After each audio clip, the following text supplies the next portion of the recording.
Hello again, Grade 10 International. Today we are going to talk about transcription. Transcription is section 8.4 from page 225 to 228. So let's start. First, we need to know what's meant by transcription.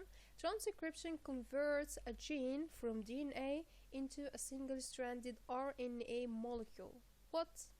RNA? Then we have something called central dogma. Central dogma stated that information flows in one direction from DNA to RNA to proteins. The central dogma includes the three processes: replication, transcription, translation. And he told us too that RNA is a link between DNA and proteins. What? Excuse me? Focus with me. As you see here in this picture, we have three processes, we have three steps. Here, when you are making a DNA from another DNA, this process is called replication, and we have talked about it before in section 8.3. But when you make RNA from DNA, this process is called transcription. This is today's session. And when you make proteins by the help of RNA, this process is called translation. Will be, inshallah, our next section. The three processes of replication, transcription, and the translation, they are called central dogma. The three processes, we call them the central dogma. Central dogma stated that the information flows in one direction, as you see here. In one direction. Making proteins from DNA flows in one direction. If you notice here, this dark colored area is nucleus and this lighter one is cytoplasm. So process of replication and transcription occurs in the nucleus of the cell, but the process of translation occurs inside the cytoplasm or outside the nucleus in the cytoplasm. So, miss, you are saying RNA, RNA. So, what's meant by RNA? RNA is like DNA. RNA or ribonucleic acid is like DNA, but it's slightly different from the original DNA. As you see here, that RNA is a single strand. For more details, here's the original DNA that we all know. That is a double helix, consists of two strands or two sugar phosphate backbones that are connected together by the nitrogen containing bases. And here is the RNA. As you see here is a single strand molecule. So this is the first difference between DNA and RNA. DNA is a double helix or double stranded molecule, but RNA is a single stranded molecule. The second difference between DNA and RNA is the kind of sugar that both of them are contained. DNA is called the deoxyribonucleic acid. As I told you before, the DNA or the name of DNA is according to the type of sugar that the DNA have or contains. As the sugar, DNA contains a deoxyribose sugar, so DNA is called deoxyribonucleic acid, but RNA contains a ribose sugar, so RNA is called ribonucleic acid. Okay. The third difference between DNA and RNA is a kind of bases or nitrogenous bases that both are having. In DNA, it contains cytosine, guanine, adenine, and thymine. Right? But in RNA, it contains cytosine, it contains guanine, adenine, and something called uracil. We all know that in DNA, C binds to G and A binds to T. In RNA, the same. C binds to G and A binds to uracil.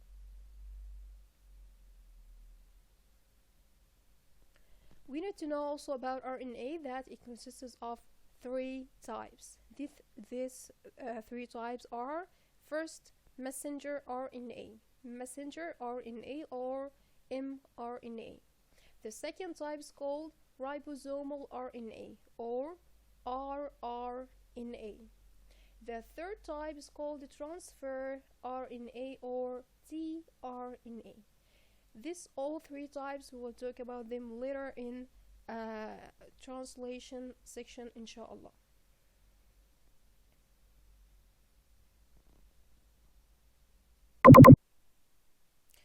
So how RNA is made? As you see here, here is the transcription process and here is the replication process. I need to remind you how replication is occur.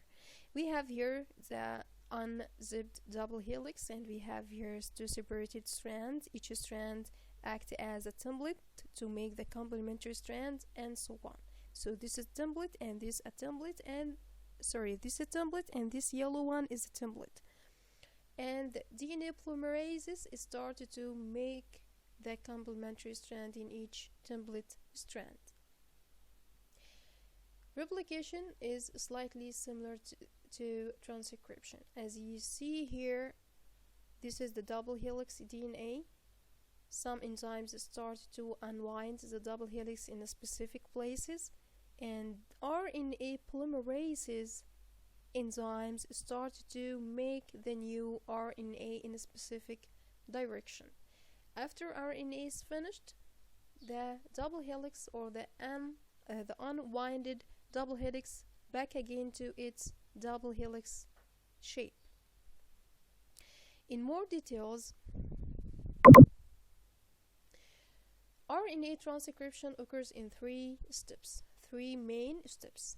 Here is initiation. This is initiation. RNA or some enzymes started to define specific places in the original DNA, and RNA polymerases started to make the new single-stranded RNA. Then we have the elongation step. This refers to the RNA strand as the RNA single strand started to elongate in a specific direction. The last step is termination. Termination, after the RNA single strand is made, the unwinded double helix back again to its shape in a specific place called end point. So this is how transcription occurs. This comparison is very important in this section, the comparison between RNA and DNA. So we all know that DNA is a double helix or double strand as you see here, but RNA is a single strand. DNA contains a deoxyribose sugar, but RNA contains a ribose sugar.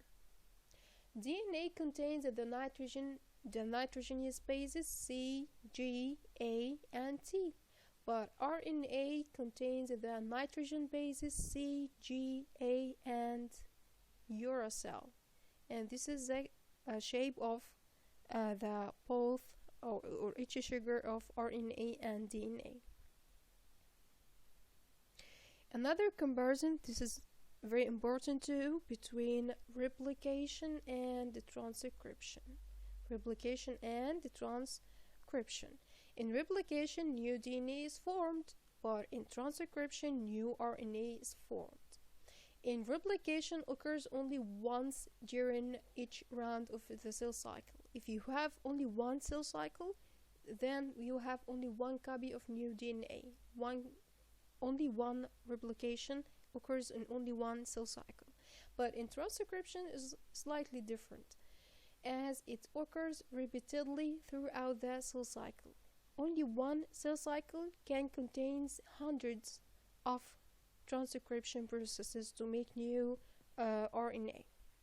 In replication, DNA polymerase enzyme is used, but in transcription, RNA polymerase enzyme is used. In replication, all DNA is copied, but in transcription, only a gene or a specific segment of DNA is transcribed. So that's all. Thank you for your time.